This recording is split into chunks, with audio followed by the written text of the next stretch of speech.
et qui était une tronche, comme disent les gens. Et on parlait de Jalen. Non. Jalen, il a fait les études avec mon papa, et mon papa l'a enseigné, bien que plus vieux que mon papa. Parce que, en fait, on disait que lui était très respectueux de son maître, très à côté de son maître, mais en termes de savoir, c'était pas ça. Il y en avait deux, essentiellement. Les principaux disciples du grand mufti, c'est mon père et un autre qui s'appelait Hajir. Il est décédé. Ah oui, excusez-moi, cher. Adil, il voulait savoir si vous mettez le plein. Non, il fait ce qu'il peut. Non, allô. Mais pour 50 à l'année. Ouais, comme ça. Il a dit, il a dit non, mais il a dit, tu mets ce que tu peux. 50 litres. Non, 50 euros. Qui met le plein? Non, il a dit le plein. Ouais, quand tu es à 50, en général, tu peux continuer jusqu'à la fin. Ok, à tout de suite. Et pas le premier prix. Hein, Excellium. Hein? Ok, bon, à tout de suite. Il n'y a pas d'Excellium là-bas, je crois. Il n'y a pas d'Excellium. En fait, ça sert à quoi? C'est important. C'est très important. Ça entretient bien le moteur? C'est votre moteur. Et déjà, vous faites plus de kilomètres. Et en plus, c'est des additifs en fait. C'est des additifs. Ah ouais, c'est des additifs. Ils nettoient en fait, vous pouvez les acheter séparément par contre. En fait, si vous pouvez les acheter séparément dans le commerce, ça revient moins cher. D'acheter des additifs séparément en fait. Vous pouvez acheter des additifs dans le commerce. Par exemple, moi j'en ai acheté il y a pas longtemps. C'était pour nettoyer les injecteurs. Dès que vous faites un plein, vous faites votre plein. Après, vous mettez l'additif dans le réservoir. Et puis c'est fait comme si vous avez mis un plein d'Excellium, encore plus qu'Excellium. Ça vous nettoie tout le moteur de l'intérieur. Et après, ça vous permet de consommer moins, de beaucoup de choses, de nettoyer le moteur, d'entretenir le moteur et tout. Mais oui, par exemple, il y a un carburant qui est à éviter à tout prix, c'est ce qu'on appelle le 95 E10. Je sais pas, en essence, donc... C'est pas, vous n'êtes pas en essence, mais d'ailleurs, je crois que c'était une essence, d'ailleurs. Ouais, le E10, ça n'est pas cher, hein, c'est clair, parce qu'il y a 10% d'éthanol dedans, mais ça vous tue le moteur, en fait. Ça vous flingue le moteur. Et dans certains diesels, ils sont coupés à la flotte et tout, et oui, ça vous tue le moteur. Ouais. Du coup, il faut prendre quoi pour l'essence? Parce qu'il y a SPF 95 et le 98. T'as le 95, le 98 et t'as le 95 E10. Ouais. Donc en fait, 95 E10, il y en a partout. Donc en fait, il faut prendre dans l'idéal 95, normal, d'accord, et s'il n'y en a pas, 98. Ok. Et 95 E10, c'est à éviter à tout prix. Ok.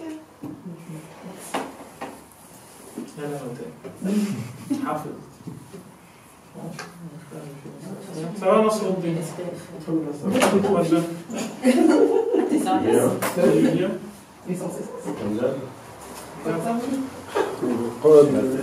Excuse-moi.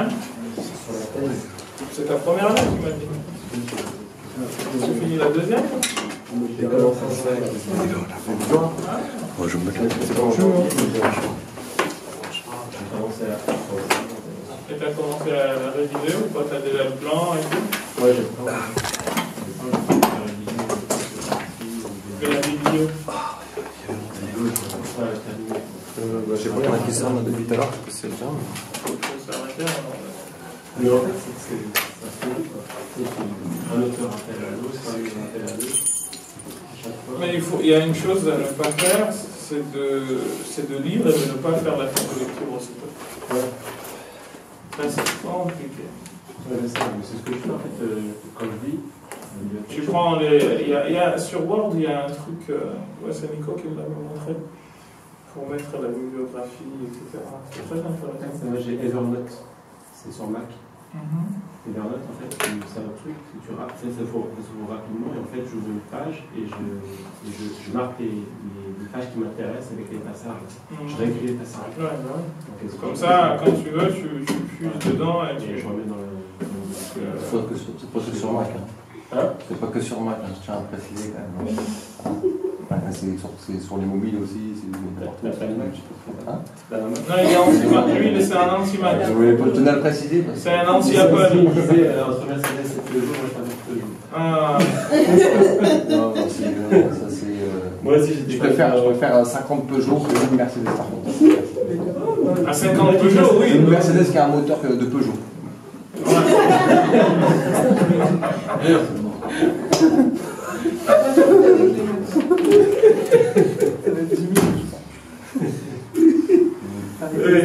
Parce que maintenant ça se fait partout. Je parle régulièrement avec des fans d'Apple en général.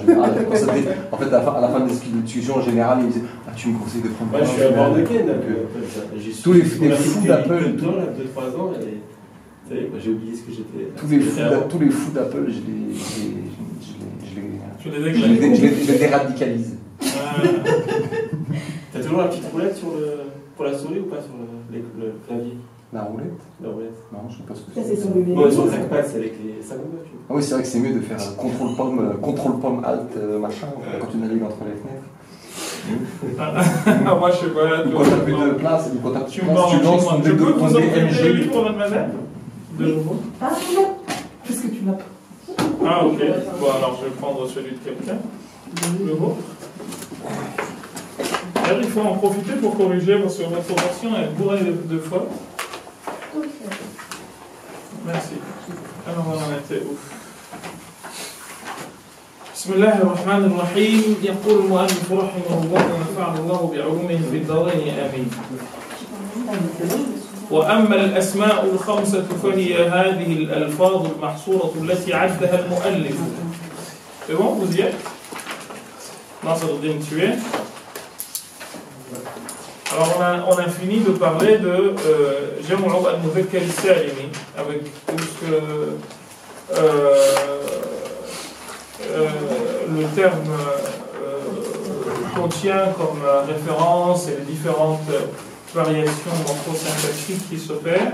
Et maintenant nous allons à Asma'u al-Khamsa avec pour mission de démontrer, même si on en a déjà parlé, que, eh bien, il y a des noms qui peuvent être, ou des mots, pardon, pas des noms, dans lesquels, eh bien, le rafa se fait avec waw. C'est là-dessus qu'on était. Donc on a vu le cas de Jam'u al-Mudhakkar al-Salimi, et là nous voyons le cas de Jam'u al-Asma' al-Khamsa, les 5 noms. Et on dit, ces 5 noms, on en a déjà parlé. Abouka, wa akhouka, wa hamouka, wa fouka, wa thumal. On a déjà traduit. Hein. Tout le monde s'en souvient, il n'y a pas besoin de Nasruddin, c'est bon? وهي ترفع بالواو نيابة عن الضمة. Donc il ne faut jamais oublier. تقول, tu dis, ça on l'a déjà vu. حضر أبوك وأخوك وحموك ونطق فوك وذو مال. Donc ça on a déjà analysé cette phrase ensemble. N'est-ce pas? Oui. Ouais. وكذا تقول هذا أبوك. Et je pense que c'est là où on en était. Parce que je vous ai dit que ha, ça voulait dire quoi? للتنبيه. ذا اسمه إشارة مبني على سكون أيوة في محل رفع مبتدأ. ورجل أبوك. إذا أبو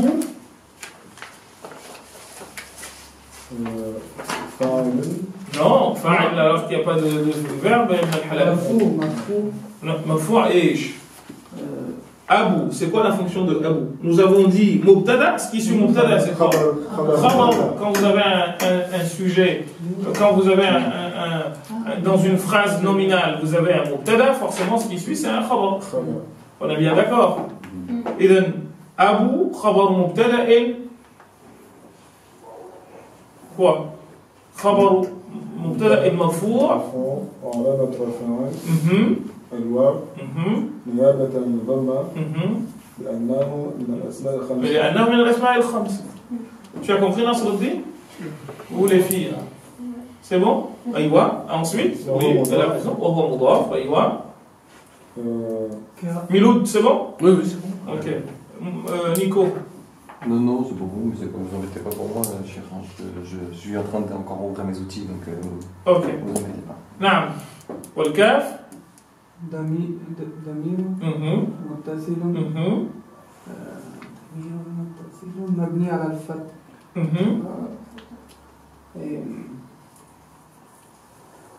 في محل جر جر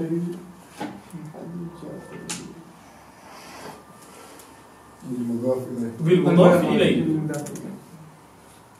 Nasruddin. Il faut vraiment que ces choses-là vous soient comprises, c'est très simple.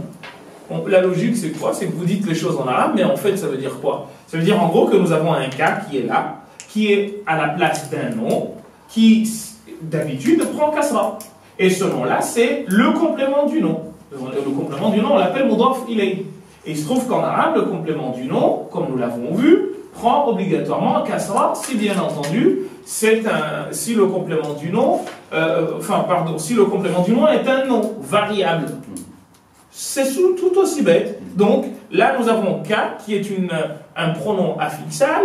Donc, par définition, je vous ai dit, les pronoms sont invariables. Et parce que invariables, on ne peut pas avoir qui ou mouch adrik esh, mais on va voir K. Parce qu'on parle ici d'un garçon. Si c'était une fille, on aurait dit Abouki. Et c'est pas pour autant qu'on aurait dit que c'est normal. Hein. On aurait dit souvenez-vous, je vous ai donné des exemples de ce genre pour que vous compreniez. Naam, fadlou. Ahlan, Cheikh Abbas. Salam alaikum. Alaykoum salam. Khair. Allah ysallimak. Merci beaucoup. Salam. Shukriya. Naam. Donc, c'est pas parce qu'il y a Fatha ici qu'on dit qu'il est mabni, non. Même s'il y avait Kasra, il aurait été mabni et il aurait été fi mahal jar bil mudaf ilayh. Parce que là, c'est qui? Parce que c'est une fille. Mais on aurait pu Aboukoum. D'ailleurs, on va le voir avec l'histoire de Yusuf alayhi salam. Abouhou, la même chose. Ça ne change rien du tout. Ok? Non. وتقول, et tu dis أبوك رجل صالح. يا الله بسم الله. أبوك Abou, il faut bien diviser. Mubtada. Donc que veut dire la phrase? Ton père est un homme pieux, est un homme bon. Ok? Abouka, ton père, rajulun est un homme salihun. Ok? Allez-y. Abou. Al-Mubtada. Marfon. وعلامة رفعه الواو نيابة عن الضمة لأنه من الأسماء الخمسة. لأنه من الأسماء الخمسة أيوة. وهو مضاف. الكاف ضمير متصل مبني على الفتحة في محل جر بالمضاف إليه. بالمضاف إليه. الله يرضى عليك. أيوة. رجل خبر. أيوة. خبر مبتدأ مرفوع نعم وعلامة رفعه الضمة الظاهرة أيوة في آخر الكلمة. في آخر الكلمة. صالح خبر أيضا. أيوة. Donc là c'est une très bonne remarque. C'est pas là. C'est pas un na'at. Ça c'est pas l'adjectif. Si, parce qu'en fait, tu peux enlever rajulun et mettre salihun. Tu peux dire abouka salihun. Ton père est pieux. Et quelqu'un de pieux. Salihun, les personnes pieuses, les bonnes personnes. Vous comprenez? Alors là, vous avez en effet, c'est une très bonne remarque de dire na'at, en effet, que c'est une épithète qui est attachée à rajul. Ça peut passer. Salihun, na'at, marfou', alamat raf'i, dhamma al-zahira fi akhir al-kalma. Sauf que là, nous avons deux types de khabar. Nous avons deux khabar. Abouka rajulun, c'est une phrase, et Abouka salihun, c'en est une autre. Donc, comment on raisonne dedans? Eh bien, on dit salihun khabarun thani. C'est un deuxième adjectif.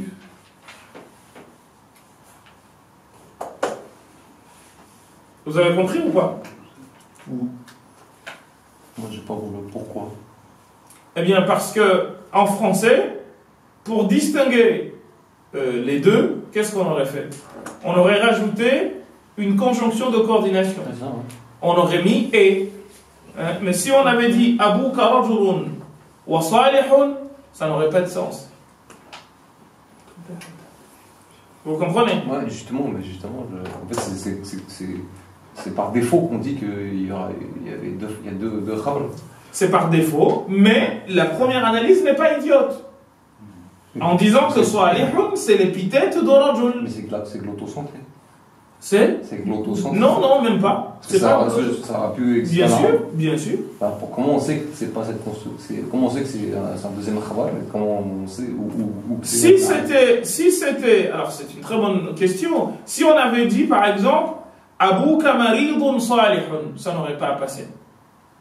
Parce que là, marid, c'est un adjectif. Vous comprenez? Là, ce qui se passe, c'est que nous avons Rajul qui est un nom. Or, deux adjectifs ne peuvent pas se qualifier l'un et l'autre. Si cela se passe, qu'est-ce qui se passe? L'un a été substantivé, c'est-à-dire qu'on en a fait un nom. Je peux dire, je sais pas moi, ce beau géant. Ce géant. c'est un adjectif nominalisé. Exactement. Donc, dans ce cas, c'est. Comme je peux dire, quand tu dis d'une personne ce beau brun, beau et brun sont deux adjectifs.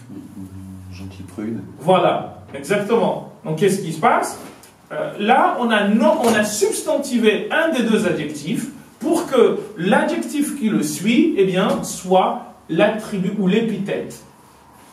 Tu comprends? Donc en disant Rajulun salihun, c'est une phrase. Rajulun salihun est une phrase. Un bonhomme, un homme pieux. Tu comprends? Raison pour laquelle, soit on considère que salihun c'est khabarun thani, donc Rajulun c'est le premier khabar et salihun est un deuxième khabar, soit on considère salihun comme na'at de Rajul. Puisque Rajul est un homme et salihun dit de l'homme qu'il est bon.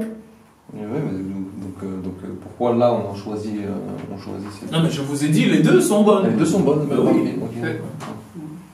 C'est clair? Vous avez compris? C'est-à-dire en français, on aurait pu traduire ça par ton père est un homme pieux. Voilà. Et ton père on aurait un homme pu et un dire, pieux. voilà.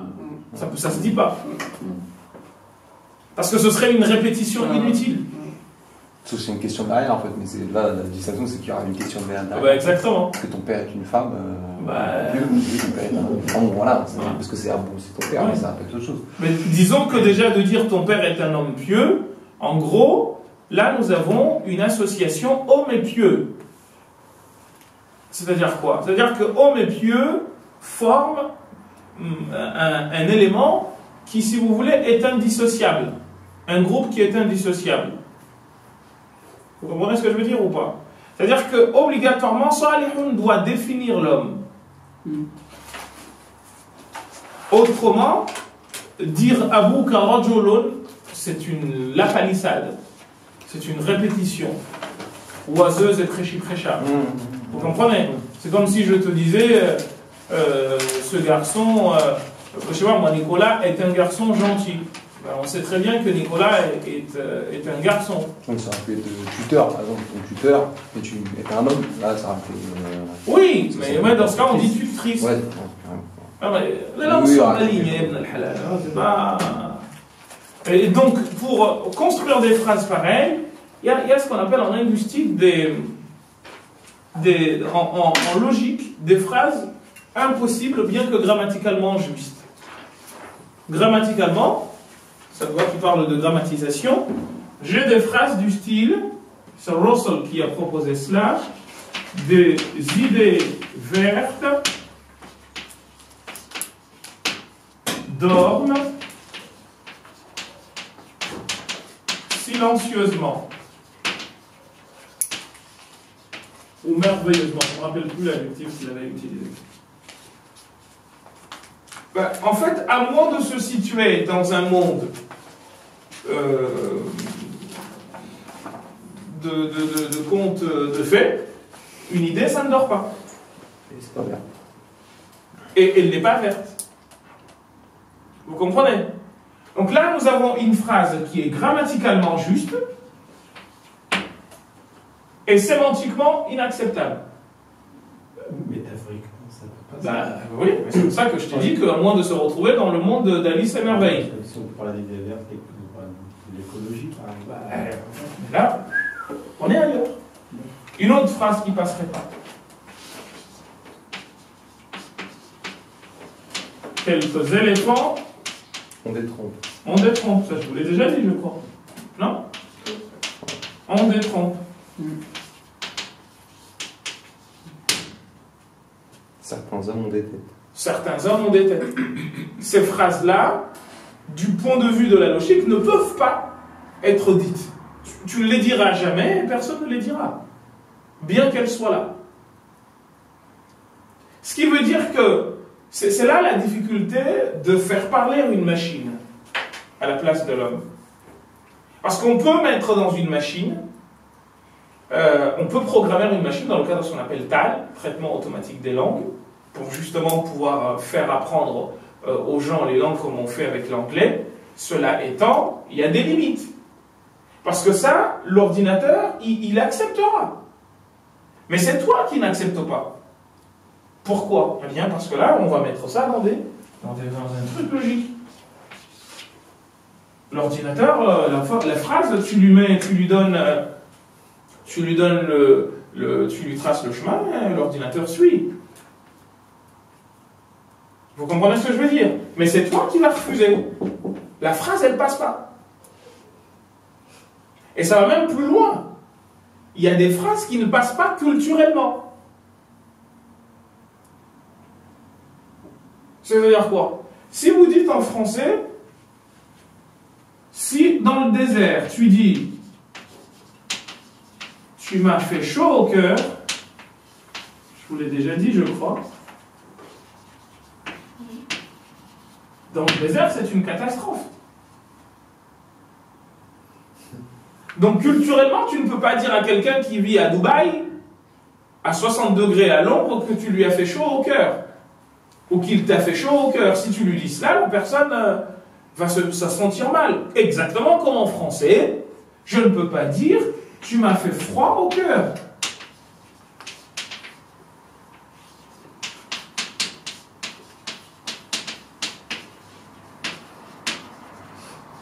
Ou « tu m'as glacé le cœur ».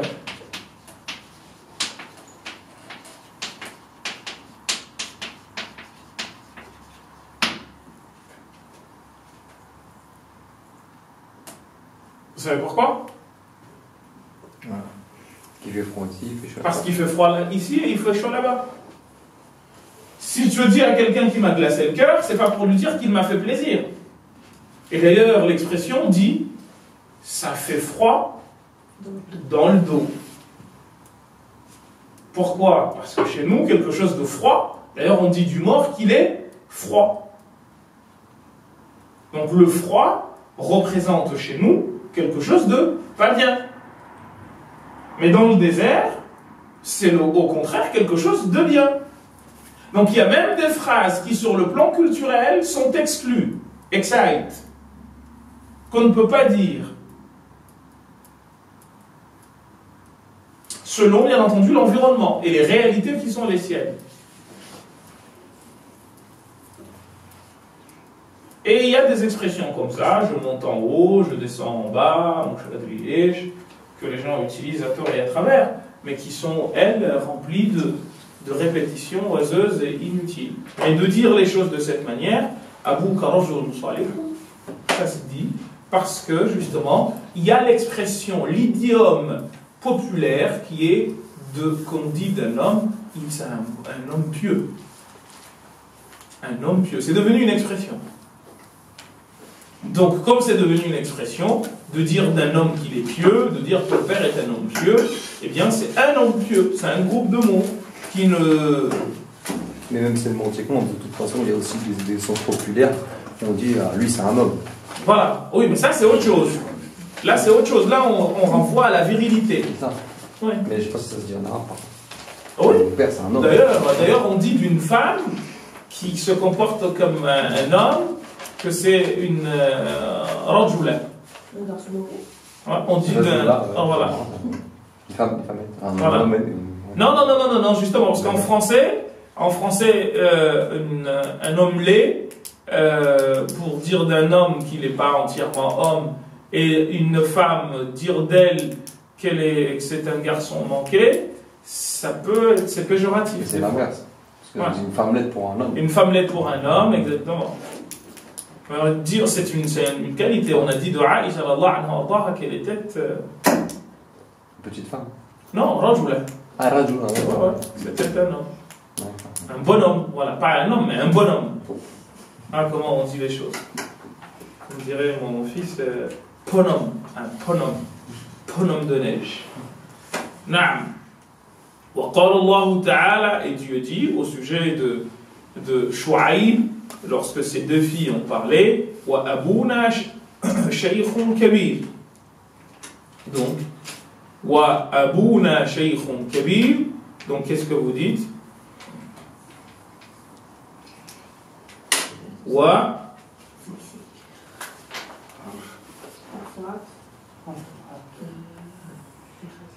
Non. La phrase commence ainsi. Moussa alayhi salam leur demande: Qala ma khatubukuma, que faites-vous ici, ô vous jeunes filles, pour faire paître une histoire célèbre? Vous êtes venus, vous deux jeunes femmes, faire paître des bêtes au milieu de plusieurs hommes. Ma khatubukuma, que faites-vous ici? Qala ta'ala nasqi. Elles ont dit: nous ne pouvons, de toute façon, nous sommes là pour abreuver nos bêtes. Hatta yusdar ar-ri'a, mais on pourra le faire qu'une fois que tout le monde aura fini de le faire. Wa abuna shaykhun kabir. Est-ce qu'il y a une relation entre cette phrase et de dire et notre père est un homme vieux? Est-ce qu'il est un vieil homme? Est-ce qu'il y a une relation entre la première et la deuxième phrase? Est-ce qu'il y a une relation de coordination sémantique? Donc, le waouh sera un waouh quoi? Istinaf. Vous comprenez? Parce que là, on reprend. C'est un waouh de rappel. Vous comprenez? C'est un waouh d'appel. On commence. Donc, waouh, l'istinaf. Abouna. Allez-y.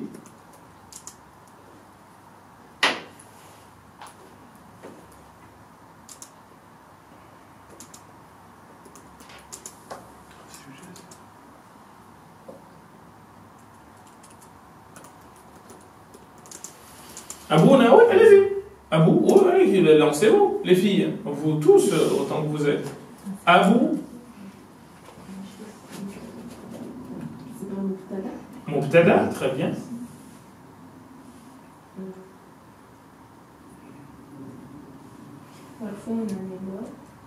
مرفوع وعلامة رفعه الواو نيابة عن الضمة لأنه أيوة من الأسماء الخمسة très bien وهو أيوة لا ضمير متصل مبني على الفتح مبني على السكون أيوة مبني على السكون في محل جر. بارك الله فيكم les warriors. Vous êtes des warriors. الله يبارك فيكم. Merci beaucoup. نعم في محل جر. أيوة. في محل جر بإيش؟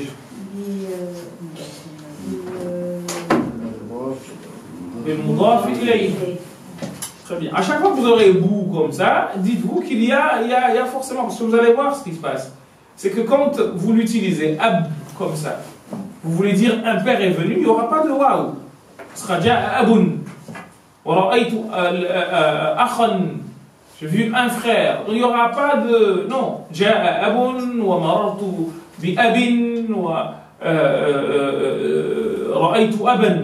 Il n'y aura pas de. Dès que vous voyez waouh, c'est on est dans une relation de construction adnominale. Dès que vous verrez abaka, donc il y aura forcément, on est dans une relation adnominale. Dès que vous verrez abika, il y aura forcément un mudaf. Ok? Naam, shaykhun.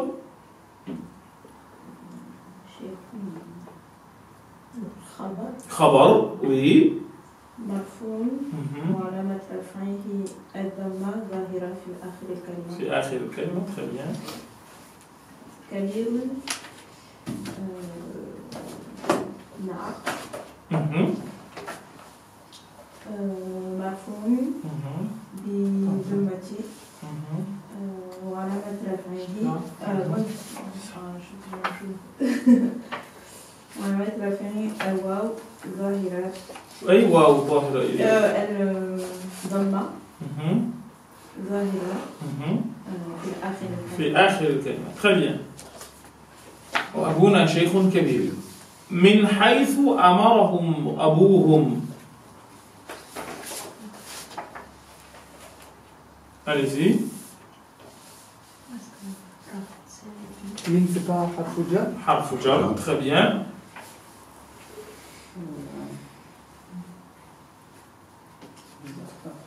حيث, c'est un adverbe signifiant l'endroit ou la manière dont une chose se fait. Ok?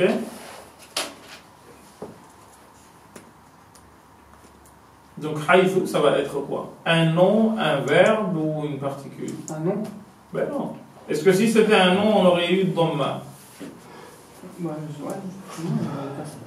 Bah oui. Donc,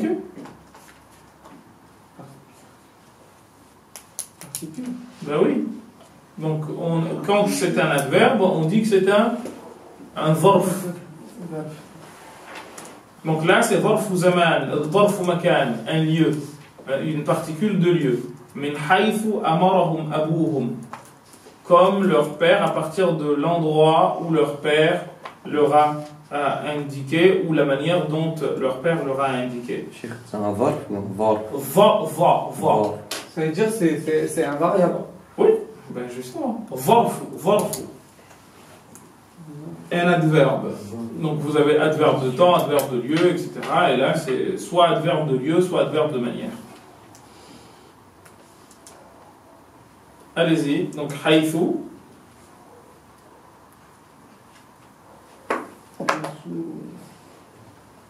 ظرف مكان مبني على الضمة الظاهرة في آخر الكلمة. ضمة في محل جر. في محل جر. Parce qu'on aurait dû avoir kasra ici. Tu as compris, Adil? Et toi aussi, tu as compris? في محل جر. Parce que si c'était Miloud, on aurait dit, ou je sais pas, من المدينة أو من البيت.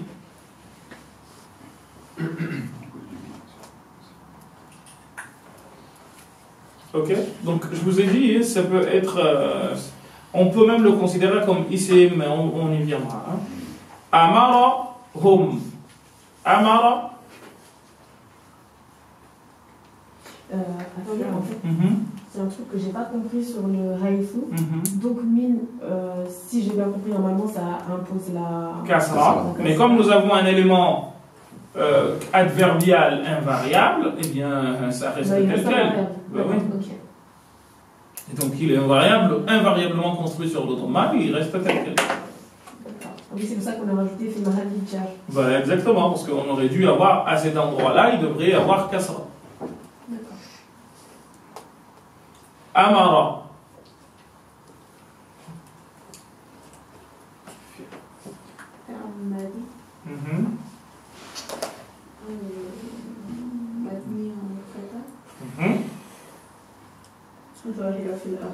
في آخر pas الآخر في آخر. Parce que si vous dites في الآخر الكلمة, là vous faites une construction, vous faites une double détermination. Alors qu'on a dit آخر الكلمة, fin du mot. Mais الآخر, à la fin, الكلمة, le mot. نعم في آخر الكلمة. أيوة. وأين الفاعل؟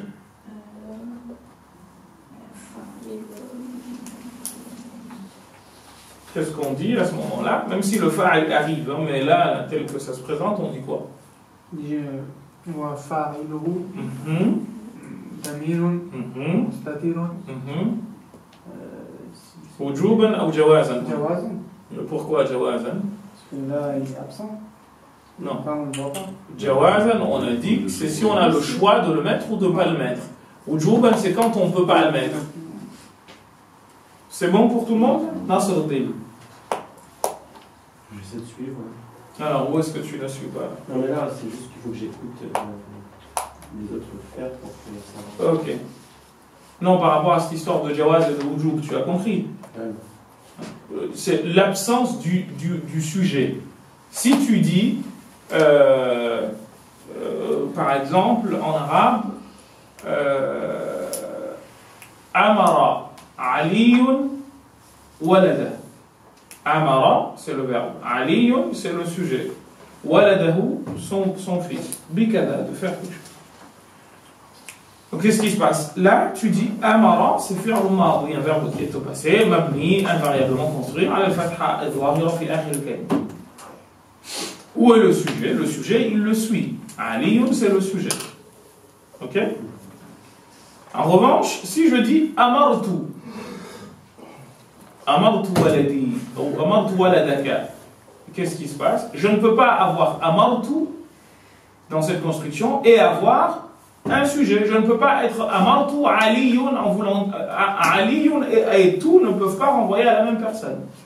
Donc qu'est-ce qui se passe? Lorsque j'ai un pronom qui est directement lié au sujet, qu'est-ce qui se passe? Là, le sujet doit obligatoirement disparaître au profit du pronom qui fait office de sujet. Parce que c'est tout. Je vous ai dit que ça s'appelait des DX6. Donc à ce moment-là, si je te dis Kul, mange. Kul, fi'l amr mabni ala al-sukun, al-zahira fi akhir al-kalima. C'est un verbe à l'impératif, invariablement construit sur le sukun, qui est apparent à la fin du mot. Mais il est où le sujet? En arabe, on dit wa fa'iluhu, et son sujet. Damirun mustatirun est un pronom caché, wujuban obligatoirement. Tu as compris? Et Jawazan, c'est Jawazan, c'est facultativement. Parce que si je dis Amara Aliyun, ben Amara, je peux laisser Amara al-Walada en renvoyant le sujet, renvoyant à un pronom qui est Huwa. Donc ici, Min haythu amarahum abuhum. Donc on dit Amara, fi'l madi, mabni ala al-fatha al-zahira fi akhir al-kalima, wa fa'iluhu damirun mustatirun, Jawazan. Donc on peut le cacher le verbe, parce que ça rend le pronom, parce que ça renverrait un pronom. Mais c'est quoi ce pronom-là? Eh bien, huwa. Ça ne peut être que huwa, lui. Parce que si c'était une femme, on aurait dit amarat. Avec ta et ta'nith de la fin. Ok? Ensuite, continuez. Amarahum. Hum, c'est Damir. Non, pas hum damir. Non. J'ajoute pas. Hu damir. Damir. Muttasilun. مبني عن الدم في محل رفع. Non. Pourquoi في محل رفع? ليش? C'est quoi hu? C'est quoi la fonction de hu? C'est quoi? Ça renvoie. Non. C'est quoi la fonction ici? Est-ce que c'est la fonction d'un sujet? Non. C'est la fonction de quoi, Nico? Hein? Pas possessif, non? Ben non. في محل النصب. في محل نصب. Ben oui, parce que c'est un. في محل نصب ايش؟ مفعول. C'est un COD. J'aurais dû dire في محل النصب. مفعول. Ben oui, tu comprends? Tu n'as pas compris. C'est que le ha, amara hum, c'est comme quand je vous dis daraba hum, il a frappé qui? Eux. Donc, والهاء ضمير متصل مبني على السكون مبني على الضمة في محل نصب مفعول والميم علامة الجمع. Tu as compris ou pas maintenant, jeune homme derrière? Oui. C'est bon? Nasr. Tu peux répéter la phrase plus lentement? والهاء ضمير متصل مبني على الضمة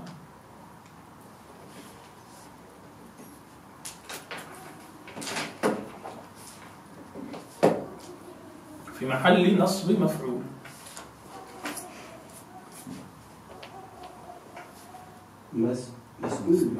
مفعول. مفعول qui est le COD. Fa'il c'est le sujet, maf'oul le COD.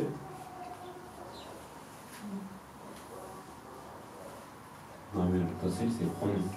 Non, pronom, dhamir c'est pronom. Muttasil attaché, affixable. Ah oui. Fi mahali c'est au lieu de. Voilà. في محل نصب مفعول. C'est-à-dire que si on avait un nom variable, eh bien ce nom-là aurait comme complément d'objet direct pris une fatha, donc nasb. Donc في محل ايش؟ نصب مفعول. Et on dit wal mim et le mim alamatu al-jam'i et la marque du pluriel. Parce que rappelez-vous, je vous avais fait un petit tableau là où je vous montrais le ou, ça renvoie à l'absent, le ka, ça renvoie à celui qui à l'interlocuteur, et ensuite vous rajoutez ma pour dire le duel, mou le pluriel. Je vous ai pas fait ce tableau là. Vous en souvenez? Personne ne s'en souvient. Si, si. Faut lui donner à lui, parce qu'il n'était pas.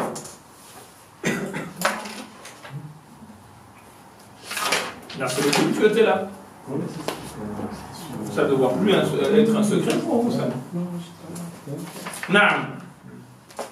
Abouhum, min haythu amarahum abouhum, tel que leur père leur a enjoint d'agir. Et dan Abou. Amara, c'est en juin. Amara, c'est en juin. C'est ordonné. Aïwa.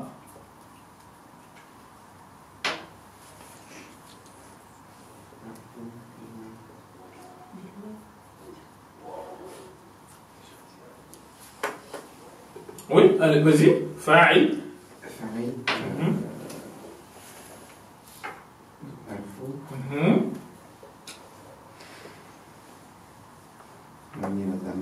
Non, pourquoi Mabni ibn al-Halal? Ah oui, c'est ça. Hein? Ça se met comme ça. Ben oui.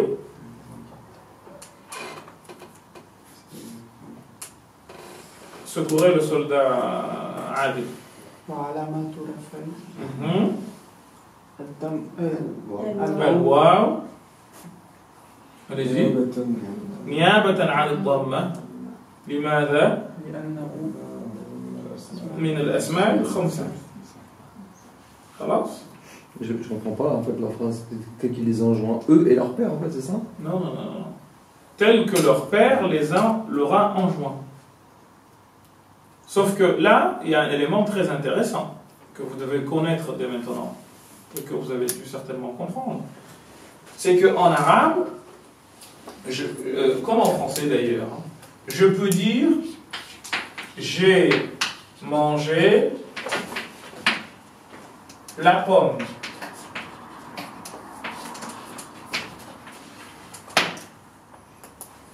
Mais quand je pronominalise, vous savez ce que ça veut dire pronominaliser? C'est transformer le groupe nominal en pronom. Je ne peux pas avoir quelque chose du style j'ai mangé la.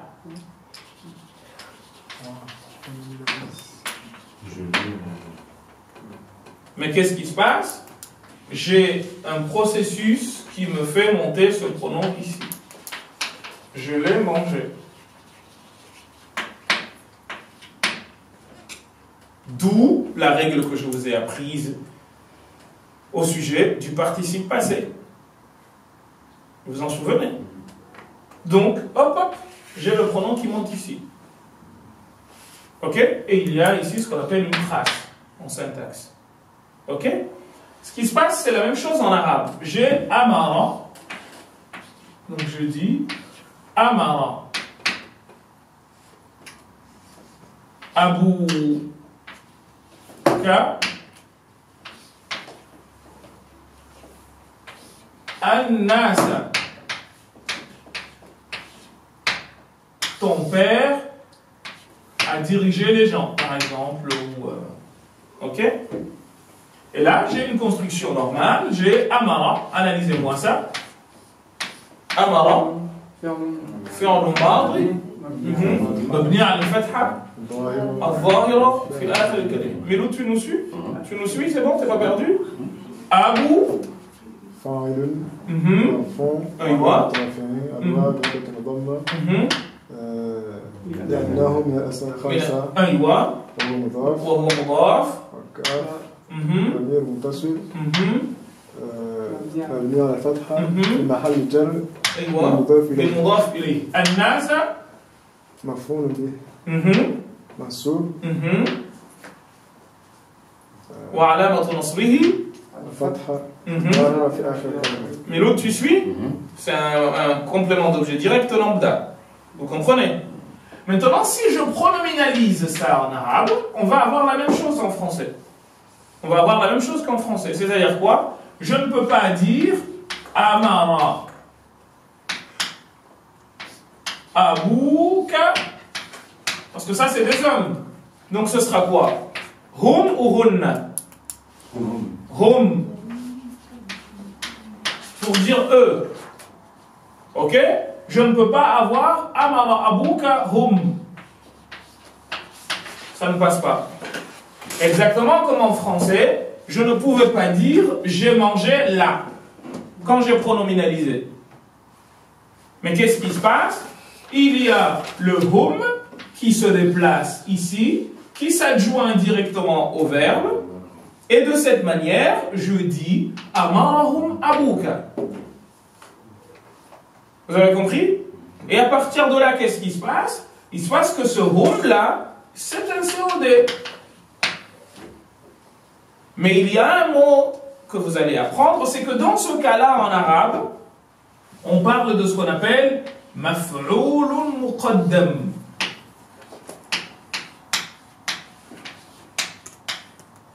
Muqaddamun. Et là, on se retrouve dans le même cas de figure qu'en français. C'est-à-dire un COD antéposé au sujet. Pas au verbe. Un COD antéposé au sujet. Parce qu'il vient toujours après le verbe, mais en arabe, quand vous avez quand le COD n'est pas à sa place, eh bien c'est qu'il est antéposé au sujet. Ou il est antéposé à la phrase. Par exemple, il y a une formule très belle, comme ça, que vous avez dans les livres je vous en ai déjà parlé. Wallah as'alu.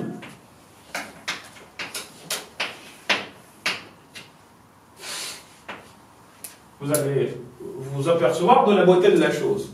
C'est que j'ai as'alu. Comment vous analysez as'alu?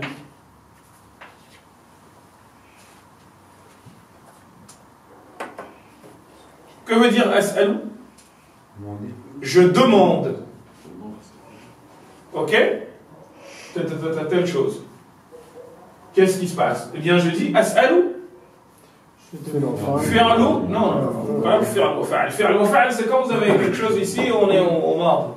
As'alu, fi'alu. Mudari'un. أيوة. وعلامة رفعه الضمة الظاهرة في آخر الكلمة. Il est où le sujet? Le sujet. المتصل.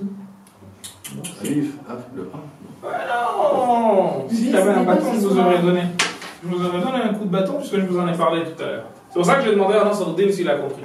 وفاعله ضمير مستتر وجوبا تقديره ايش؟ أنا. Ben oui. Donc je ne peux jamais avoir de sujet ici. Alors que j'aurais, si c'était ya, ben genre yas'alun nasu kada. Mais là, c'est impérativement interdit, formellement interdit, qu'il y ait un sujet ici. Tu comprends? Sur le dé, parce que je dis as'alu. Donc quand je dis as'alu, il y a déjà le a qui renvoie à quoi? À je. Donc je ne peux pas avoir de sujet ici. Donc qu'est-ce que je dis? Je dis wa fa'iluhu damirun mustatirun. Et le sujet de cette phrase-là, c'est un pronom caché wujuban, de manière obligatoire. Taqdiruhu, dont la supposition est quoi? Ana, ou dont le calcul est ana. Parce que j'ai dit a. Si j'avais na, pareil. Nas'alu, nous demandons. Là, on aurait eu la même chose. نسأل فعل مضارع مرفوع علامة رفعه الضمة الظاهرة في آخر الكلمة وفاعله ضمير مستتر وجوبا. Pourquoi? Parce qu'on a dit na, c'est je. Donc je ne peux pas dire nas'alu et rajouter Nasruddin ou je ne sais qui.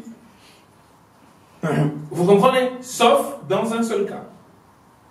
En français.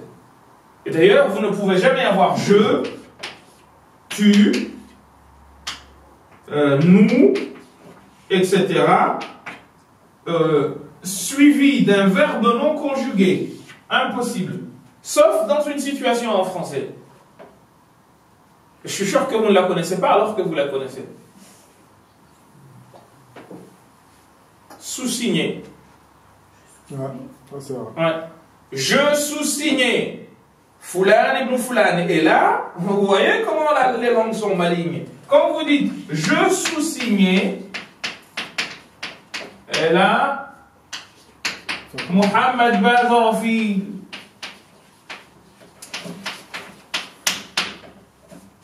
Alors que, avec ça, je ne devrais jamais avoir ça.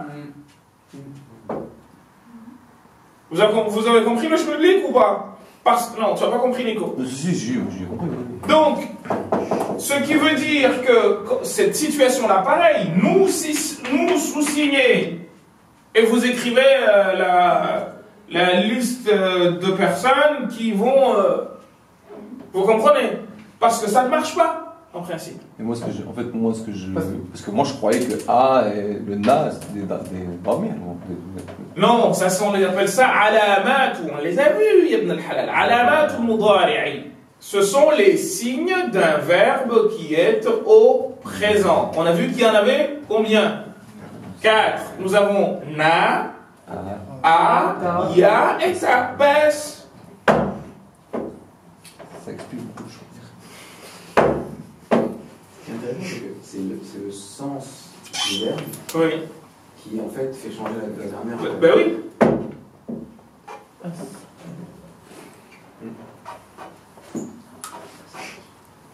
Cher? Oui. Là, j'aurais pu dire As'alou Allah. Ben oui. Mon ami, t'as bien compris. Sauf que là, on l'a mis ici. C'est parce que c'est l'Afdul Jalal. C'est ce qu'on avait dit. L'Afdul Jalal. Et puis aussi pour des raisons de stylistique, dans le cadre de ce qu'on appelle la focusation. Ça joue sur des notions dites de topic et de focus, selon le calcul du prédicat, selon le calcul du sens. Si vous êtes publicitaire, vous avez envie d'attirer l'attention des gens sur une chose précise. Qu'est-ce que vous faites? Ben, généralement, vous enchâssez l'élément en question pour le mettre en tête de phrase. Toi public. Vous comprenez, non? On dit toi public. Voilà. Vous comprenez? Et du coup, on a des phrases du style l'enfant, je l'ai vu dehors. Et il y a une reprise pronominale qui se fait. Suite à quoi? Suite au fait que j'ai décidé d'enchasser, on appelle ça une mise en exergue en grammaire traditionnelle, une mise en valeur. Vous comprenez? Donc vous enchassez un élément que vous mettez en tête de phrase pour justement le rendre, insister là-dessus et montrer que c'est ce sur quoi vous voulez attirer l'attention des gens. Est-ce que vous me comprenez? Et en faisant ceci, Wallah as'alou. C'est à qui demandes-tu la chose? À Allah. Mais je vous ai déjà dit précédemment, dans des cours antérieurs, que l'Afdul Jalal, le nom de la majesté, dans la stylistique de certains exégètes, de certains fuqaha, de certains savants musulmans, est tel que même en faire un complément d'objet direct qui viendrait après moi sujet, eh bien, est en quelque sorte déconsidéré, raison pour laquelle on l'enchasse pour montrer son importance. Mais stylistiquement, c'est... Vous voyez tout ce que ça suppose derrière. Vous comprenez? Ou quand, par exemple, Dieu dit وَإِذِ ابْتَلَى إِبْرَاهِيمَ رَبُّهُ. Ici, je vous ai déjà donné cette phrase une fois, ce verset. وَإِذِ ابْتَلَى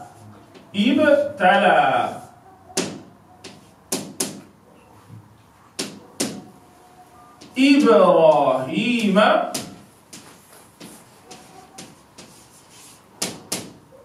رَبُّهُ.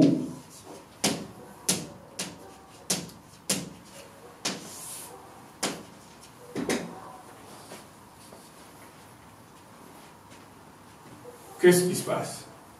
Nous avons Ibtala Ibrahim. Ibtala veut dire quoi en arabe? Éprouver, faire passer un examen. Qui est-ce qui fait passer un examen à qui? Ici. Rabbu veut dire quoi? Le Seigneur. Qui est le Seigneur de qui? Qui est le Seigneur des deux là? Ibrahim Rabb. Mais qu'est-ce que vous voyez? Comment la phrase est-elle construite? وَإِذِ ابْتَلَى إِبْرَاهِيمَ رَبُّهُ.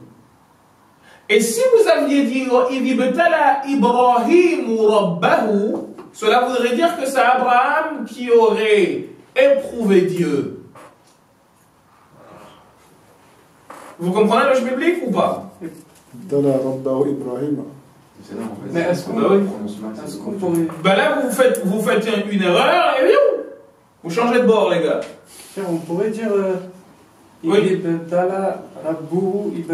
Sauf que, dans ce cas, mon cher ami, il aurait été impossible de faire le ou. Pourquoi? Parce que c'est un pronom qui est anaphorique. Le cas de il. Et un pronom anaphorique, c'est quoi? C'est un élément qui reprend ce qui a été dit avant. Si je dis maman est venue, point, elle est repartie, à qui renvoie elle? Maman. Eh bien, en syntaxe, on appelle ça un pronom anaphorique. Pourquoi? Parce que ça renvoie à un élément qui a déjà été donné dans la phrase. Si en revanche, un pronom est utilisé pour renvoyer à un élément qui va être dit, on parle de cataphore. Je vous avais déjà dit cela. Dans Surat al-Ikhlas, vous avez un pronom cataphorique. Pourquoi? Parce que Dieu dit Qul ya Muhammad, Huwa Allahu Ahad. Regardez la beauté de la langue. Huwa miloud, comme ça. Huwa Allahu Ahad.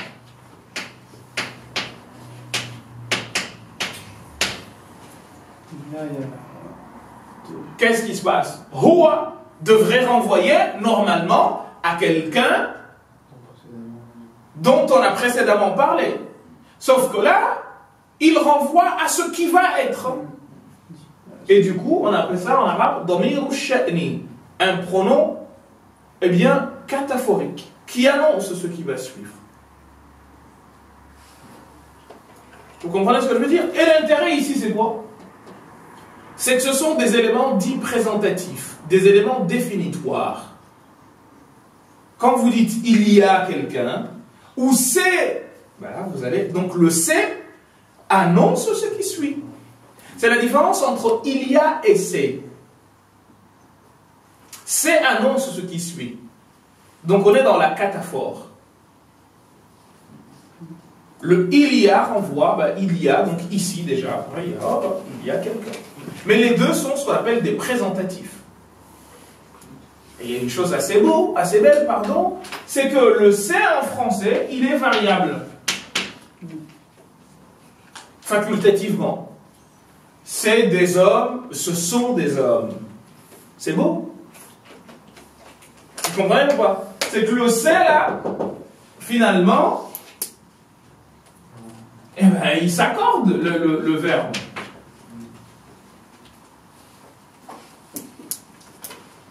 Et du coup, le se renvoie à quelque chose qui va être dit par la suite. Là, Huwa Allahu Ahad, on présente Allah. Huwa, c'est Qul Huwa, c'est Allah. Et du coup, qu'est-ce qui se passe? J'ai Mubtada et Khabar ici. Allahu Ahadun est une phrase entière. Vous me comprenez? Et du coup, qu'est-ce qu'on peut dire? On peut dire que, en fait, Huwa Allahu Ahad est présenté par Huwa. Allahu Ahad est présenté par Huwa. Comme pour nous dire que Allah et Ahad sont deux éléments qui sont inséparables. Et quand on dit Huwa, pour présenter Allah, eh bien, on ne le présente pas comme tel, mais on dit non, Allahu Ahad. Donc l'unicité de Dieu, le nom de Dieu et l'unicité font chose une. Que présente et explique, explicite, quoi? Huwa. Par ailleurs, vous pouvez aussi dire que quand vous avez Huwa, qui est d'habitude un pronom anaphorique et qui se trouve ici être un pronom cataphorique, vous pouvez dire que si on veut rester dans le sens purement anaphorique, eh bien le Huwa sera le lui absolu. Parce que tout lui, donc tout il, a besoin d'un élément précédent auquel faire référence, sauf le lui absolu. Et c'est pour ces raisons qu'il dit Allahu la ilaha illa hu. Illa man illa huwa. Allah la ilaha illa hu. Allah, Dieu, la ilaha illa huwa. Le huwa là, il renvoie à Allah. Vous comprenez? Donc là, on est dans la naphore. Mais si vous dites huwa al-hayyul qayyum, ben là, les gars, on n'est pas dans la naphore, on est dans la cataphore. Lui, le lui absolu, eh ben, puisque tout a besoin. Et au fond, regardez ce qui est beau. Comment le Coran se complète? Allahu Samad. Allahu Ahad, donc on a déjà présenté l'unicité, donc le Huwa a présenté Allahu Ahad comme Jumla, parce qu'en fait il aurait pu dire Qul Allahu Ahad. Mais le fait de rajouter Huwa pour présenter, quand on veut dire, ah, attendez, là on vous parle de Allah Ahad, déjà là. Ensuite il dit Allahu Samad.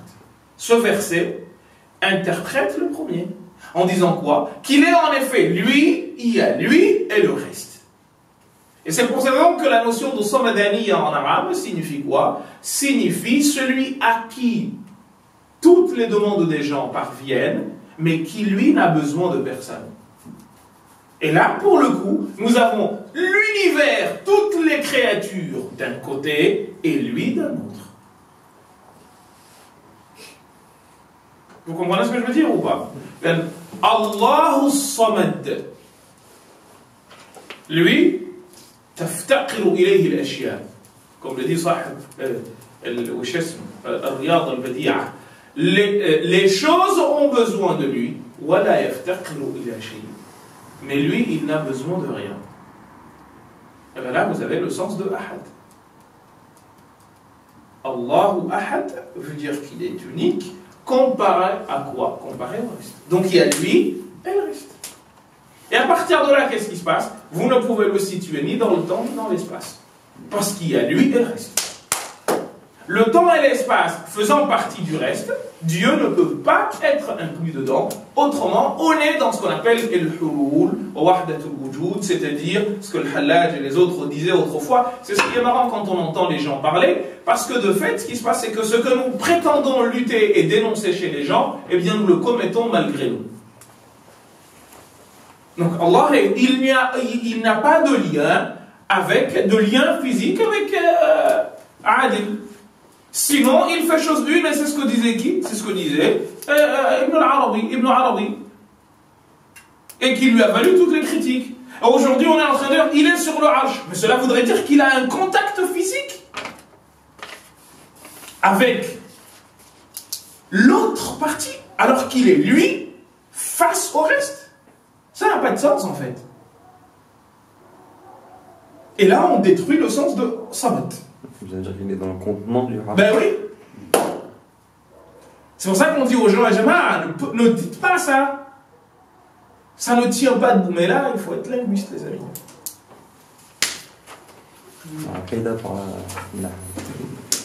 Oui, mais qu'est-ce que vous voulez, les gens ne veulent pas comprendre. Ils sont dans des histoires abracadabrantes et malheureusement. Donc, pour finir, là nous avons Wallaha as'alu. Donc, nous avons ici Allah, lafzul jalal, donc le nom de la majesté. مفعول به منصوب وعلامة نسبه الفتحة الظاهرة في آخر الكلمة. Mais comme je vous ai dit ici, je vous ai dit que ça s'appelle مفعول مقدم. C'est un COD qui est antéposé à la phrase. Vous avez compris? مفعول مقدم, c'est un COD qui est antéposé à la phrase. Je me suis fait comprendre? Sûr? Je n'ai pas compris en fait. J'ai pas compris. Moi, c'était antéposé au verbe en fait. Bah, non, après la phrase. Imaginez quelqu'un qui écrit un livre en fiqh. À la fin de l'introduction, il dit Wallah as'alu. Et Dieu, et à Dieu, je demande an yuwaffiqani, de me guider lima fihi mardatihi ou hidayat nas, vers ce dans quoi se trouve sa satisfaction ou la guidance des gens. Moi je crois qu'on parlait comment dire de la phrase de tout à l'heure. C'était quoi? C'était Abuhum. Il est antéposé au sujet, mais il n'est pas antéposé au verbe. Non, c'est Amarahum. Amarahum, mais là, oui. le hum, là, c'est un. Parce que c'est un pronom, mon gars. On a déjà vu ça. Là. Mais là, oui, c'est un maf'ulun muqaddam. Oui, mais sauf que pourquoi il ne peut pas être antéposé au verbe? Parce que c'est un pronom. Mais ça veut dire que c'est pas de manière générale forcément au début de la phrase. Il est antéposé au sujet. Mais de toute façon, un COD en général, il n'est pas antéposé. En général, il n'est pas antéposé. Mais là, on est en train de parler de stylistique. Là, le cas de home est rendu obligatoire par la syntaxe. La grammaire veut que je ne peux pas avoir en français j'ai mangé là, mais je dois dire je l'ai mangé. Non mais j'ai compris, mais ce que je veux dire c'est qu'en fait en gros maf'ulun muqaddam, c'est soit antéposé que au sujet mais après le verbe, ou soit c'est antéposé avant le verbe quand c'est de la stylistique. Oui, mais oui. Il est toujours maf'ulun muqaddam. Oui, il est toujours maf'ulun muqaddam. C'est juste ça ma question. Il est maf'ulun muqaddam dès lors qu'il est avant le sujet. Avant le sujet. Puisque généralement la phrase, l'arabe est une langue VSO. C'est bon? Verbe, sujet, objet. Dès lors que nous avons VOS, eh bien, qu'est-ce qui se passe? Nous avons verbe, objet, sujet. Eh bien, là, le COD, il n'est pas à sa place habituelle en arabe. Comme en français d'ailleurs. Vous avez compris? Le français, elle, est une langue SVO. Sujet, verbe, objet. D'où, quand on parle d'antéposition, on va parler d'antéposition au verbe. Vous avez compris? Ici, on parlera d'antéposition au sujet, parce que, justement, il se déplace là. Ou au verbe, parce qu'il se met ici. Mais cette construction en français n'est pas possible. Sauf si vous faites une reprise pronominale. Ou vous êtes dans une figure plutôt stylistique, comme du style À toi, je confie. Non. Oui, à toi, je confie. Toi. D'ailleurs, non, même quand tu fais ça, à toi, je confie telle chose. Toi, je te désigne. Il y a toujours un renvoi.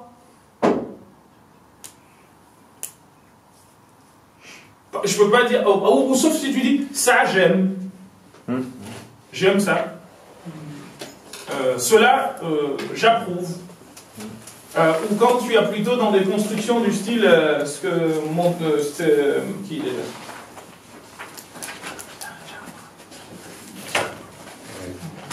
quand tu es dans des constructions du style,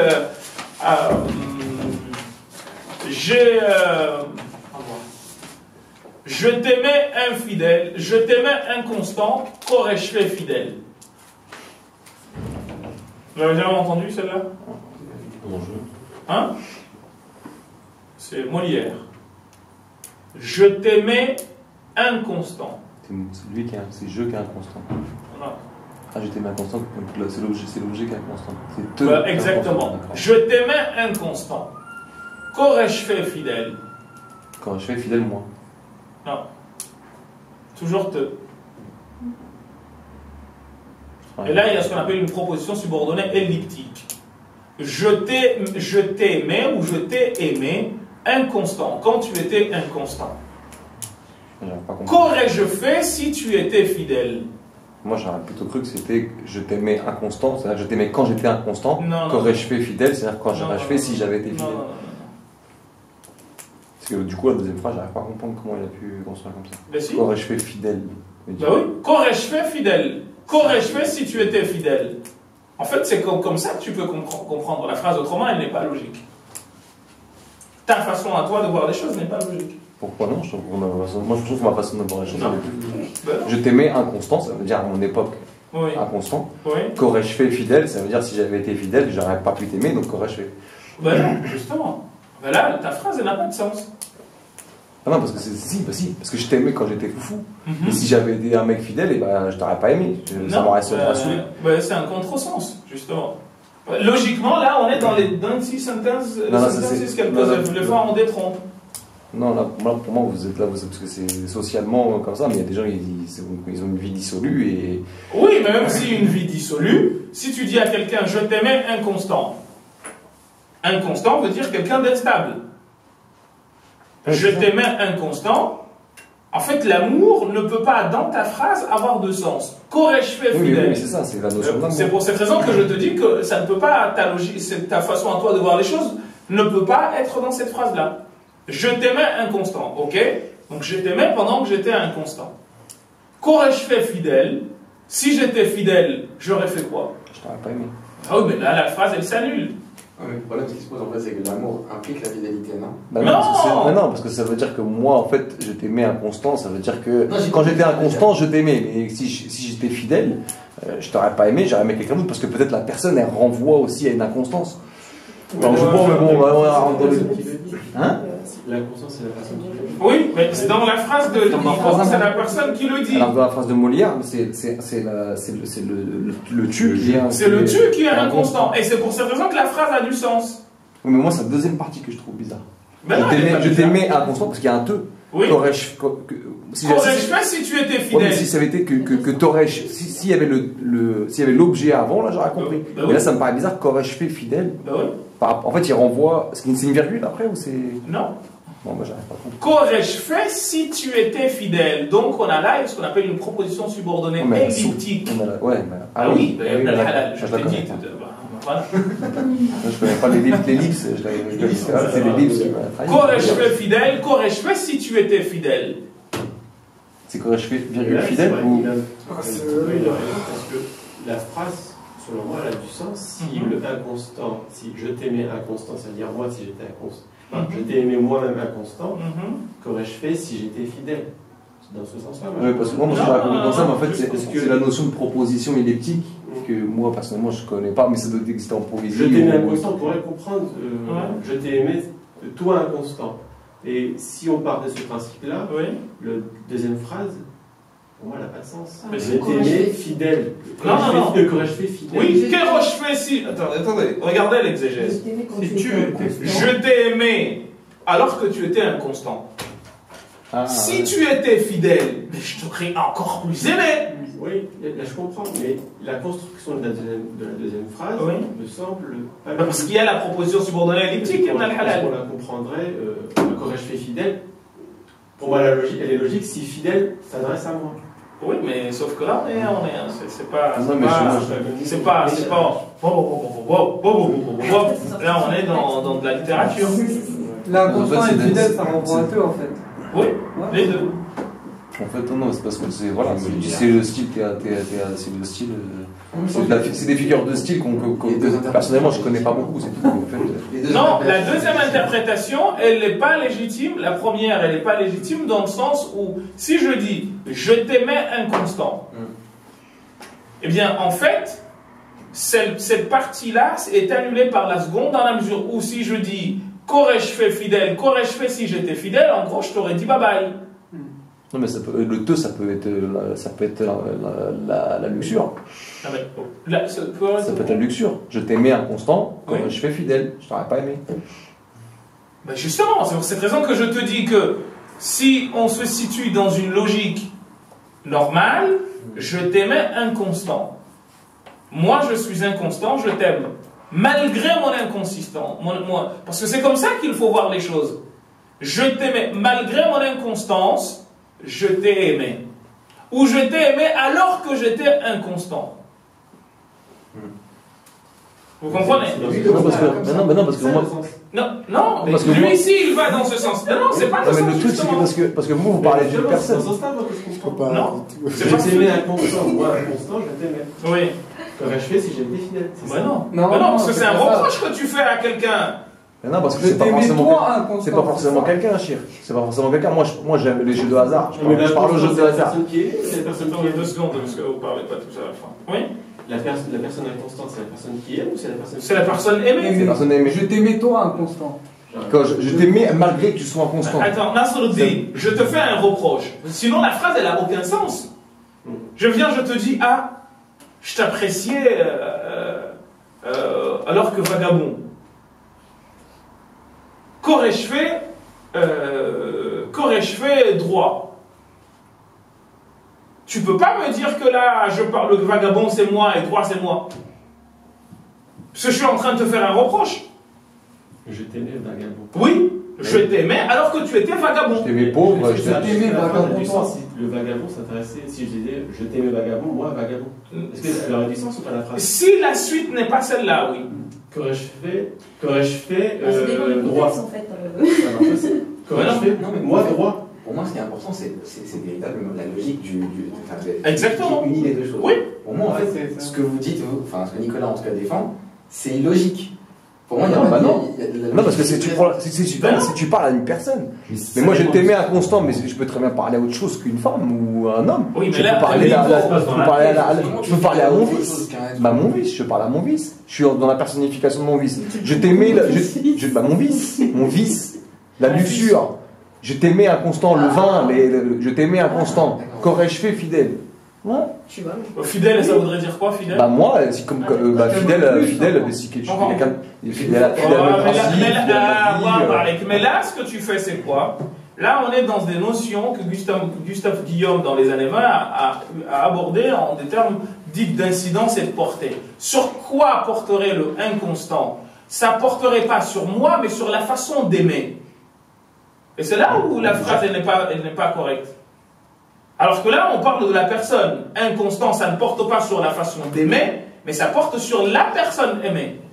Alors que soit ce que tu dis là, si tu fais cette glose, tu dis je t'aimais inconstant. C'est-à-dire, en gros, c'est pas moi qui suis inconstant, c'est l'amour que j'ai pour toi qui est inconstant. Et dans ce cas, la phrase, elle ne tient pas. Ah non, c'est pas ça. Je t'aimais quand j'étais inconstant, dans ma vie, j'étais inconstant, j'étais instable. Je t'aimais, toi, l'alcool, le jeu. Et qu'est-ce que ça aurait été si par exemple j'avais été fidèle à ma femme? Là j'aurais pas. La luxure, je l'aurais pas aimé, j'aurais aimé. Non mais de toute façon, non. La phrase de Molière, je vous ai dit, s'il n'y avait pas cette notion de proposition elliptique. À la base, Molière, c'est du vieux français. Après, ça a été traduit en français. Non, c'est pas du vieux français. Mais à mon avis, quand on est la pièce, ça se comprend. En vieux français. Non, mais ça se comprend. Montesquieu, oui, mais pas. Non, Montesquieu, non. Attendez. Mais non, c'est du vieux français. Mais non, Montesquieu, c'est le 18e, il y a pas de. Montaigne, pardon, Montaigne.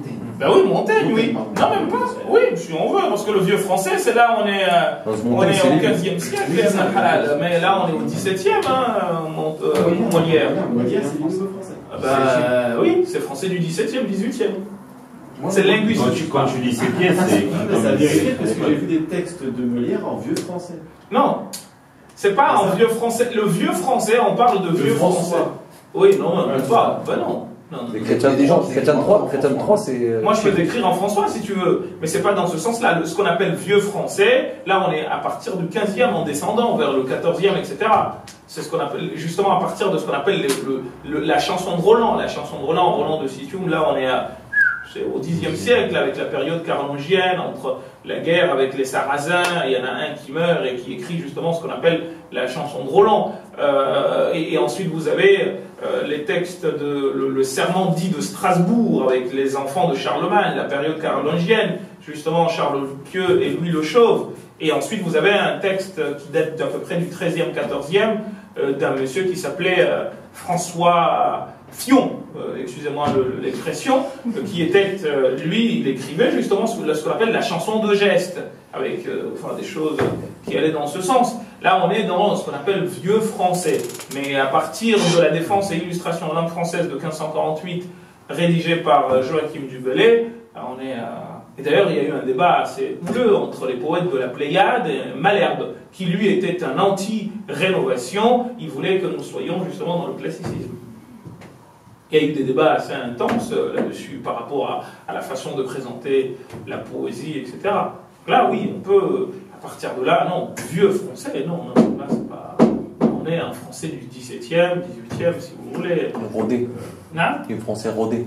Oui, mais pas le vieux français, c'est pas comme ça que... Le vieux français, Rousseau n'écrivait pas en vieux français. Montesquieu, c'est l'esprit des lois, c'est en 1748 que ça a été écrit. Mais moi, cette tournure, moi, personnellement, j'ai jamais vu chez Rimbaud, Voltaire... Oui, oui, Rimbaud, Voltaire, c'est le 19e, Ibn al-Halal. Je veux dire, non, Voltaire, 18e. La proposition elliptique, moi, c'est la première fois de ma vie que je la vois. En tout cas, que j'entends ce nom-là, quoi. J'ai dû voir des tournures comme ça, mais sans ticket, mais... Non, mais moi, j'ai lu des trucs, enfin, je les ai déjà oubliés. Mais en tout cas, cette phrase, parce que moi, c'est... Non, vous pouvez... Si elle existe, cette construction... Moi, j'ai toujours dit, est-ce que la sagesse et la magnificence, j'ai envie de dire, de ces phrases, c'est justement qu'elles imposent plusieurs interprétations, ou en tout cas, elles impliquent plusieurs interprétations. Toute phrase est sujette à plusieurs interprétations. Mais plus, en fait, il y en a, plus elles sont jolies, en fait. Ouais. J'ai l'impression de le voir comme ça, en fait, un petit peu. C'est comme dans Les Fleurs du Mal, cette phrase de Baudelaire qui dit la vie est un tombeau que Cénobite, depuis l'éternité je parcours et j'habite.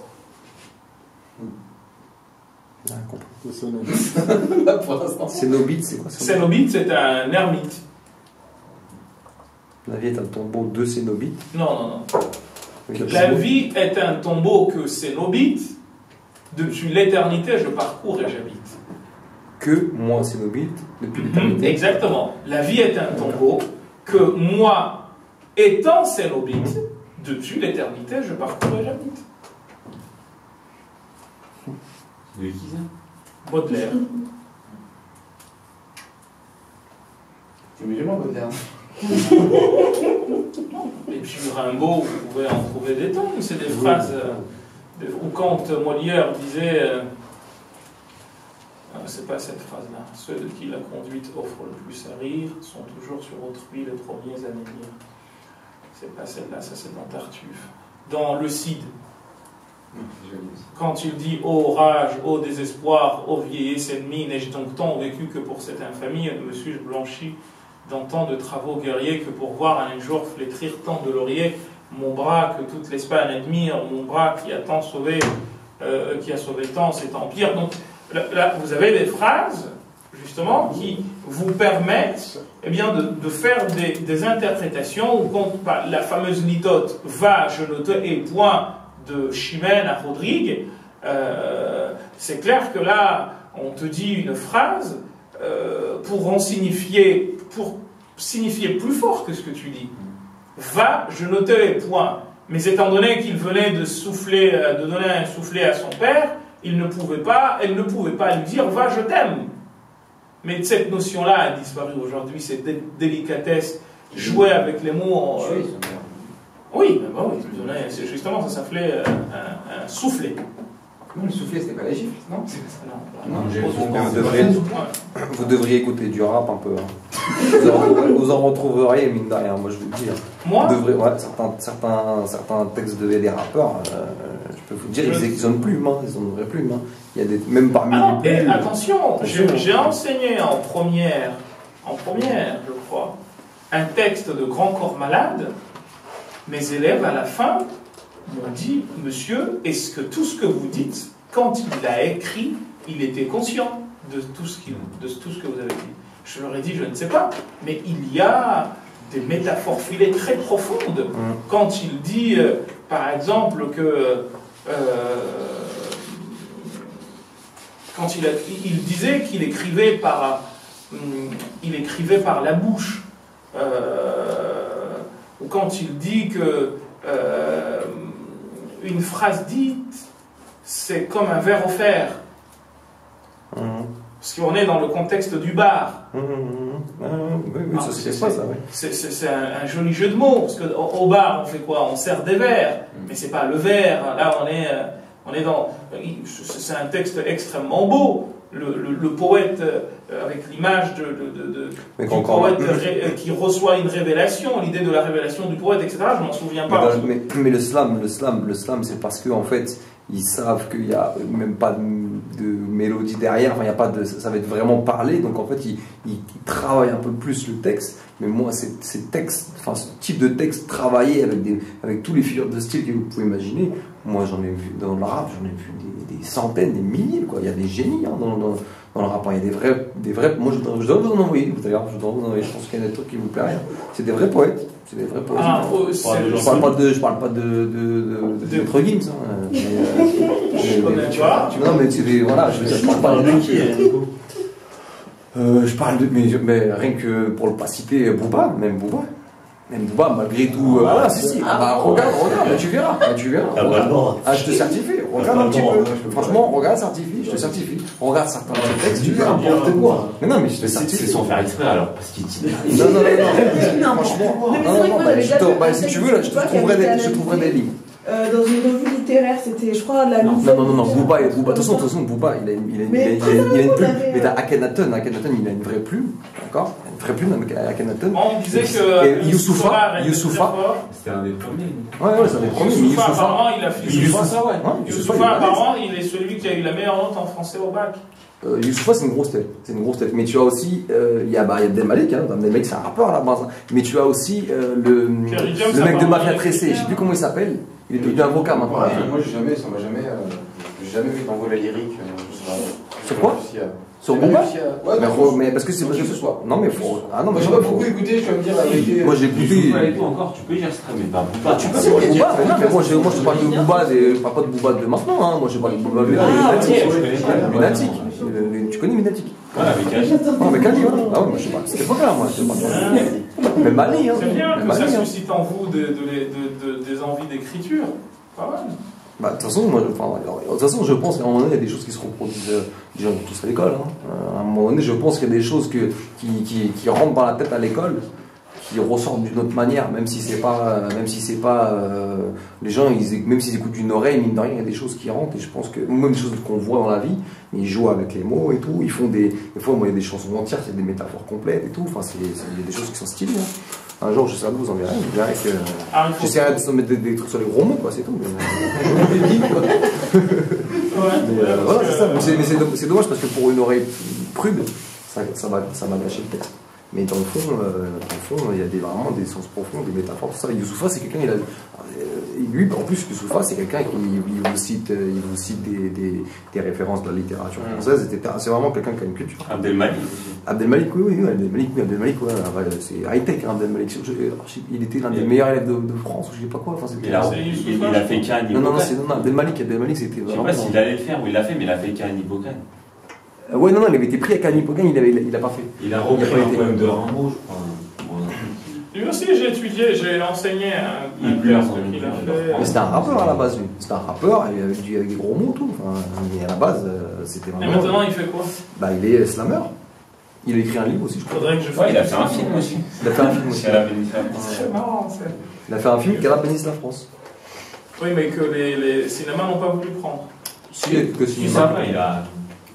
Pas beaucoup. Moi, je crois que le dernier film que je suis allé voir, c'était ça. Toi, t'es pas des notes. T'es dans une strate. Ton répondeur, il est plein d'ailleurs. Ton répondeur, il est plein d'ailleurs. Bon, alors rapidement, Ibtala Ibrahima, donc Ibtala, allez-y, rapidement. Ibtala. Donc faire le الماضي أيوة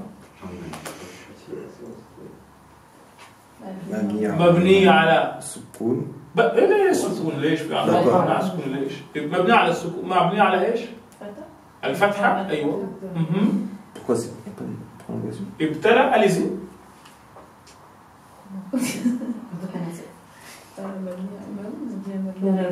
أيوة. non.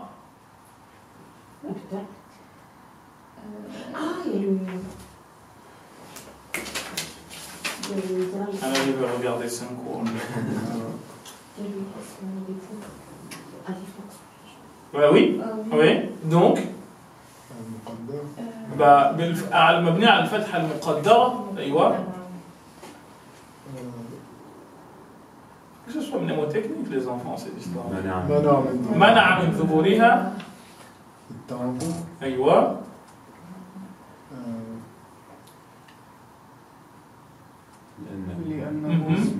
لا اسم فعل ايش؟ الآخر بالألف أيوة. ensuite إبراهيم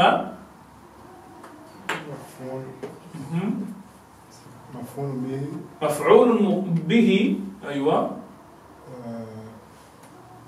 مقدم أيوة. Tu comprends ce que veut dire muqaddamun? Avant que t'aies posé, là je l'ai écrit en bas. Muqaddamun, aywa. Mansoub. وعلامة نصبه الفتحة الظاهرة في آخر الكلمة. أيوة. رب. رب. فاعل. مرفوع. وعلامة رفعه الضمة الظاهرة في آخر الكلمة. وهو مضاف. très bien. والهاء ضمير متصل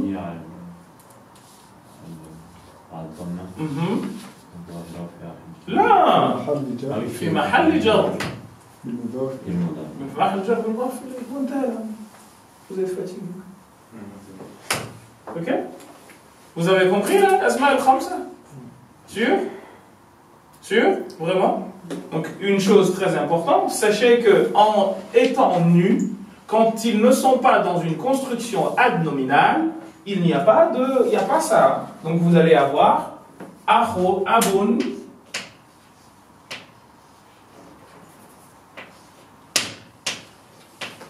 akhun. Vous voyez, là c'est écrit là dans le livre, en dessous là. Il vous dit là, clairement, il vous dit فخرج باشتراط الإفراد ما لو كانت مثنى أو مجموعة جمع مذكر سالم مش أدري إيش. Et là, il vous dit أبوكم سالما إذن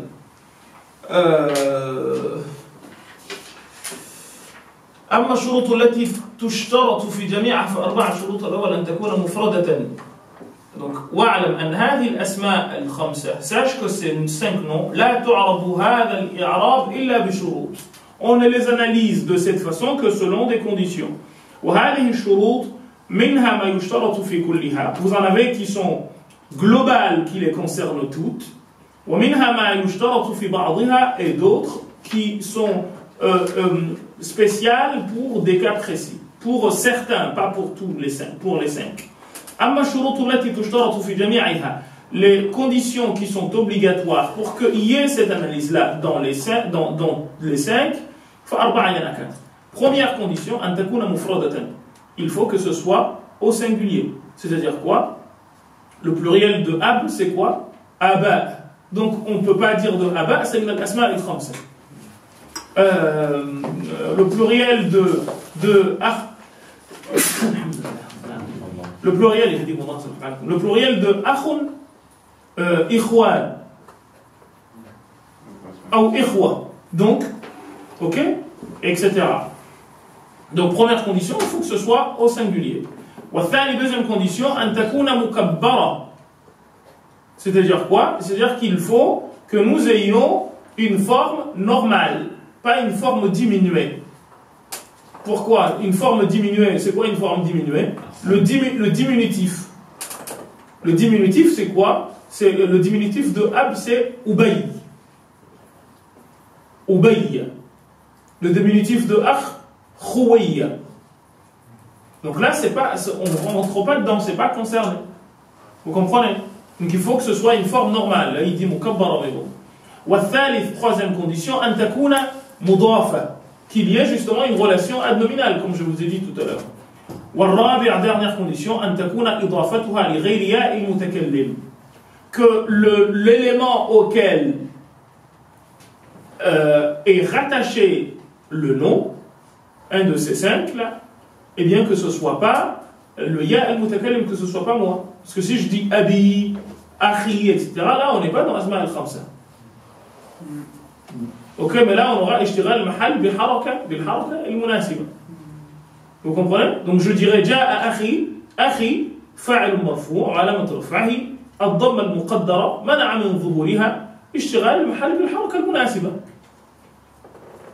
وهو مضاف والياء ضمير متصل منصوب في محل جر مضاف إليه وانتهى الأمر. Il y a pas. C'est bon? Vous avez compris les filles? C'est bon?